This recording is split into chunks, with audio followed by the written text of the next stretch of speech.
Zelda Discourse has never been more abundant than it is now, but I also think it's never been less fun. According to Wikipedia, carcinization is a form of convergent evolution in which non-crab crustaceans evolve a crab-like body plan. The way my scientist friend explained it to me is it is essentially a phenomenon in which many crustaceans with different body types end up evolving into similar crab-like bodies over time. Two crustaceans might start out looking entirely different, and then over a period of time, they begin to take on similar forms until they both become crab-like organisms. Now, what on earth could this possibly have to do with Zelda? Well, you see, this is actually my theory about how every Zelda boss is eventually going to turn into Goma. I'm just kidding. I haven't uploaded a video in quite a few months, and this is mostly because I suffered a loss in my family around Christmas. But additionally, I just haven't really enjoyed talking about Tears of the Kingdom since about a month or two after launch. It's just kind of been fairly lame talking about Zelda in general for the last little while, especially Tears of the Kingdom. Not because I hate the game or anything like that, and not because there's a lack of things to talk about, because neither of those things are true. I like Tears of the Kingdom quite a bit, and there's a plethora of things to talk about. Even strictly within the purview of criticizing the game, there is a broad base of topics to explore. I really enjoyed listening to people talk about this variety of topics for the first couple months of the game's life, but lately Tears of the Kingdom discourse has been undergoing its own type of carcinization. Tears of the Kingdom is becoming a crab.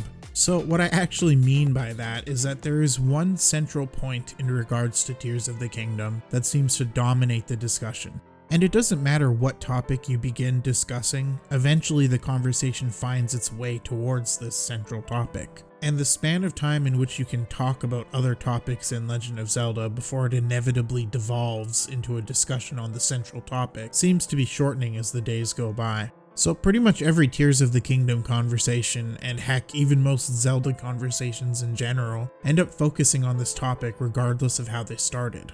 And this topic is, as you might have guessed, Tears of the Kingdom's narrative and the Zelda team's relationship with continuity and lore. Now I want to be clear, this video is not about whether or not Tears of the Kingdom has a good or bad story, or if the narrative structure is poor, or if the Zelda team actually cares about lore, or anything else of that nature. I have my own opinions on those topics, and I'm happy to divulge into them in different videos, but for this video I am strictly talking about the tendencies that every Tears of the Kingdom conversation has to slowly transform into a conversation about the deficiencies of the story.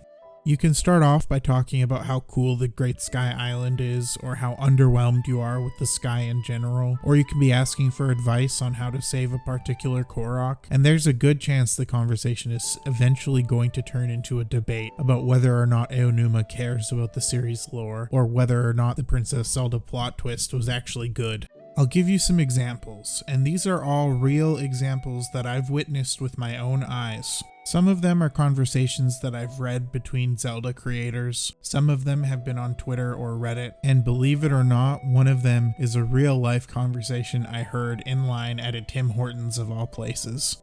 Really quick, this should probably go without saying, but the guests on this channel are reading from a script. The things they are about to say are not their own opinions. Additionally, some of these example conversations include some fairly hot takes that you might disagree with. You're welcome to voice your disagreement in the comments, but since that's not the point of this video, I probably won't be replying to them. Since once again, these are not my opinions, these are just conversations that I've either read or heard. Let's take a look at some examples. Man, the fight against Ganondorf in Tears of the Kingdom was really cool. It might be my favorite in the series. It is pretty cool, but I still like the epic 4-part battle in Twilight Princess better. I also really felt a sense of hatred towards him, since he just hurt Midna, my favorite person ever. I didn't have any of those feelings towards him in Tears of the Kingdom. I thought he was pretty interesting in Tears of the Kingdom. I like that they made a reference to Ocarina of Time and how he falsely submitted to Rauru before betraying him. I don't know. I still found him boring. I kinda found everyone in the game boring. Abandoning linear storytelling has really hurt the series. It seems like they don't even care about their own lore anymore. And now these two people are arguing about whether or not the Zelda team actually cares about the lore, whereas the first guy just initially wanted to talk about how cool the final boss battle for Tears of the Kingdom is. Here's another example. Man, Ultra Hand is such a fun mechanic. I really enjoy how well developed it is. I have such a great time building random stuff all around Hyrule. Ultra Hand is okay, but I think it's a little underutilized personally. I find myself being able to just build a hover bike and bypass most of it. It really is a weakness of the open world design of this game. Once you make that one powerful build, the rest of the game is a cakewalk. And since the story is so bad, the open world gameplay is really all there is to offer. What? The story isn't that bad. It's pretty bad. I don't know, the open world structure necessitates the memory format, and it makes the writing hollow, and they constantly contradict lore established in previous games. It isn't that big of a deal if they retcon things all long-running series do. And now they're arguing about whether or not the Zelda team cares about lore, when the first guy just wanted to talk about how cool the Ultra Hand ability was. 2 more examples for you. Here's another. Pretty crazy that Baldur's Gate 3 beat Tears of the Kingdom at the Game Awards. Baldur's Gate 3 is just a mobile game quality RPG, and Tears of the Kingdom is hugely ambitious. It actually makes a lot of sense. Tears of the Kingdom is an amazing game, but it is first and foremost a sequel to Breath of the Wild. Tears of the Kingdom brings a refreshing change to the Breath of the Wild formula, but Breath of the Wild revolutionized an entire genre, which is why it won Game of the Year back in 2017 and why Baldur's Gate 3 deserves it now, because it did the same thing. What do you mean by revolutionized? Lots of people are still talking about the Tears of the Kingdom, and it has had a huge amount of coverage. Baldur's Gate 3 is barely talked about anymore. Man, I don't know what part of the internet you're on, but Asterion fan cams and Karlach muscle mommy jokes are just about everywhere. Not to mention, it's still trending on Steam months after release. It also has an incredible story with real reactivity and well fleshed out characters, and they even bring back old characters in a respectful manner, and adhere to the lore established by previous games in the series. Yeah, Tears of the Kingdom has a hollow story that doesn't make much sense, and it's filled with plot holes. Even worse, it's like the developers specifically made a point to ignore the lore established by the old games. That isn't true, they just don't feel tied to the lore. And now the original topic of Game of the Year is forgotten as they once again argue about whether or not the Zelda team cares about the lore. And for a 4th and final example. Man, the Ancient Cistern in Skyward Sword is my favourite dungeon ever. I love the Buddhist theming, and it is such a compelling experience, even if it is somewhat linear compared to other dungeons. Yeah, I totally know what you mean. I feel the same way about the Shadow Temple.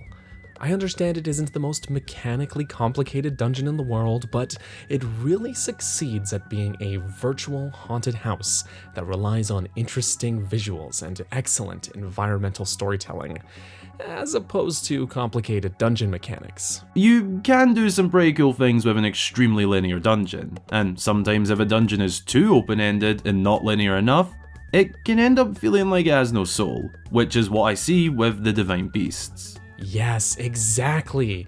And then they tried to fix the problem in Tears of the Kingdom by bringing dungeon themes back, but the open-ended nature of the dungeons still results in them feeling way too simple. The open-air Zelda games definitely suffer from a lack of linearity, and it doesn't seem like anything is going to change. Did you see that interview Aonuma just put out?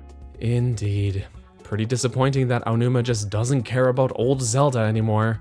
You can see it in the way he just retcons all the old lore. They have no idea what they're doing anymore, and they're just butchering the continuity. In this last example, we see the conversation go from a discussion about how awesome the Ancient Cistern in Skyward Sword is, to a conversation about whether or not the Zelda team cares about lore.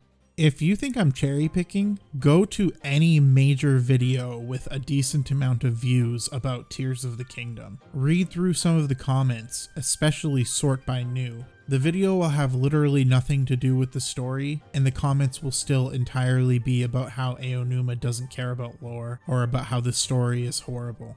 And that's not to say these conversations are bad or anything. Everybody's welcome to their own opinion, and if you genuinely think that the Zelda team doesn't care about the lore anymore and that Tears of the Kingdom had a disappointing story, you're certainly welcome to voice that opinion.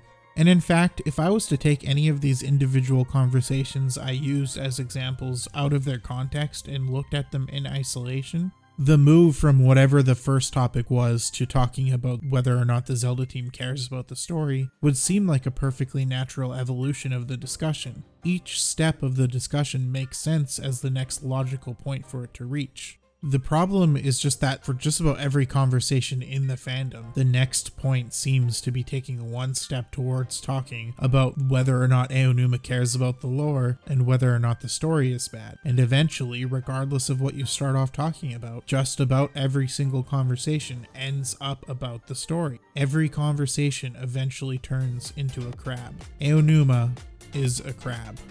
I understand that this is a hot topic right now and that it's the nature of fandoms to dwell on hot topics. And I enjoy talking about Tears of the Kingdom's story, whether it's extolling its virtues or criticizing its many flaws. And I also realize that we haven't really got anything in the way of Zelda news since the release of the game, so it's only natural for this to be the topic of discussion right now. But I like to talk about other things too. I like to talk about dungeons, talk about the enemy design, have conversations about Tears of the Kingdom bosses compared to Breath of the Wild bosses, and I would even like to have conversations about the story as it is instead of what people wish it was. I would love to talk about what the next Zelda game could look like, but more and more it seems like this is becoming impossible. Because regardless of what the conversation starts as, it will eventually become a conversation about how the Zelda team doesn't care about the lore and the story is bad. Eventually the crustacean will become a crab. And man, I'm kind of tired of talking about crabs. Anyways, that's about it. Thank you for letting me stretch my crab metaphor far past the level of reasonability. I just want to reiterate that this is by no means a call to stop criticizing Tears of the Kingdom, or even to stop criticizing the story. By all means, continue criticizing the story, just maybe in separate conversations. Let's criticize the hell out of other factors of the game without each step of the conversation slowly becoming a crab. Not every conversation has to ultimately be about whether or not the Zelda team cares about the lore. Who knows, maybe we're 2 weeks away from every conversation slowly turning into talking about how Impa is obviously the best girl, as it should have been from the start. That's all I got, thank you. I have another video that's sort of a meta discussion about Tears of the Kingdom Discourse coming out pretty soon here, and then some long form content after that. So if you'd like to be alerted for those, please consider subscribing and ringing the bell. If you'd like to support me directly and join the Subrosian Parade, you can do so over on Patreon for the price of half a double-double from Tim Hortons. And if you'd like to chat with me, you can do so over on Twitter or in my Discord. Thanks for watching.